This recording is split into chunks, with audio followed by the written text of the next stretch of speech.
Vong Navarro, binuking si Kim Chiu sa It's Showtime. Tawang-tawa ang madlang people nang ibuking ni Vong Navarro si Kim Chiu sa It's Showtime tungkol sa naging bonding nila ni Paolo Avellino sa Vancouver. Ayon kay Vong, habang nasa Canada sila para sa ASAP concert tour, hindi raw nila masyadong nakakasama si Kim dahil lagi raw itong kasama ni Paolo. Ang bubuking ni Vong sa live airing ng noontime show. Hindi namin masyado nakikita si Kim noon sa Vancouver kasi lagi siyang kasama ni Paolo. Pabirong saad ni Vong. Singit pa ni Jong, nag-jogging pa nga kayo doon.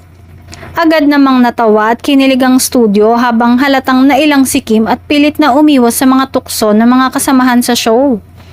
Marami tuloy ang lalo pang kinilig sa tambalang Kim Pao. Lalo na't kapansin-pansin umano ang closeness nila sa mga events abroad. Mukhang kahit sa Vancouver hindi mapigilan ang sweet moments ng Kim Pao. Dahilan upang hindi nga naman masyadong nakikita si Kim sa mga ganap ng ilang Showtime host na gumala at nagbanding sa Canada.